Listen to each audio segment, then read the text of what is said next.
হেফাজতের রক্তের বিনিময়ে আলেম ওলামাদের ঘুমন্ত তাহাজ্জুদরত জিকিররত ওলামায়ে কেরামের চোখের পানির বদদুয়ায় হাসিনা পালাইতে পালাইতে দিল্লি টেরেস পার হয়ে গেছে। গোলাপ সমাদারে সামনে আমার আপন চাচাতো ভাই হাফেজ আমিরুল ইসলামকে মেরে রক্তাক্ত করে অজ্ঞান করে শেষ করে দেওয়া হয়। আমি এই শাপলা চত্বরের 3 জন শহীদের জানাজা পড়েছি।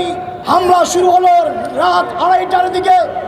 যখন এখান থেকে আমি যাই, শাপলার পানির নিচে 10-12 জনের লাশ দেখেছি, রাস্তায় অসংখ্য লাশ দেখেছি, সোনালী ব্যাংকের সামনে লাশ দেখেছি। সকাল হওয়ার আগে সিটি কর্পোরেশনের ময়লার গাড়ি এনে লাশগুলোকে উঠিয়ে নিয়ে গরম পানি দিয়ে রাস্তাকে ধুয়ে পরিষ্কার করা হয়েছে। এই লাশগুলো কোথায় গুম করা হয়েছে? যারা গুম করেছিল তারা তো আর বাংলাদেশ থেকে পালিয়ে যায় নাই। শেখ হাসিনা হেফাজতে ইসলামকে ঢাকা থেকে চট্টগ্রাম বিতাড়িত করেছে বলে উল্লাস করেছে। হেফাজতের রক্তের বিনিময়ে আলেম ওলামাদের ঘুমন্ত তাহাজ্জুদরত জিকিররত ওলামায়ে কেরামের চোখের পানির বদদুয়ায় হাসিনা পালাইতে পালাইতে দিল্লি টেরেস পার হয়ে গেছে। বর্তমান সরকারকে বলবো, 2013 সালে খালেদা জিয়া ঘোষণা করেছিলেন হেফাজতের পাশে থাকো। আপনারা বিএনপির নেতা কর্মীরা হেফাজতের সাথে এবং নেত্রীর সাথে গাদ্দারি করেছিলেন।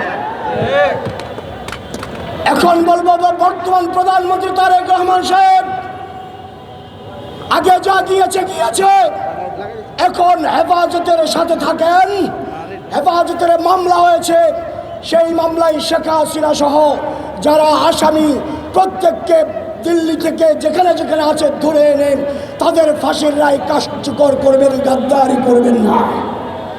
আমরা চাই শাপলা চত্বরের এখানে খানবাগেড়ে হাসিনা সহ সকল আসামিদের প্রকাশ্যে ফাঁসি কার্যকর করা হোক।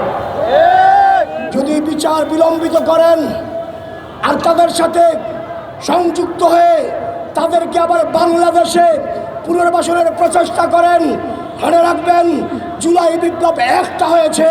বাংলাদেশের আপামর জনতা হাফেজ আলেম সকলে একত্রিত হয়ে আরেকটা বিপ্লবের জন্য তৈরি থাকেন।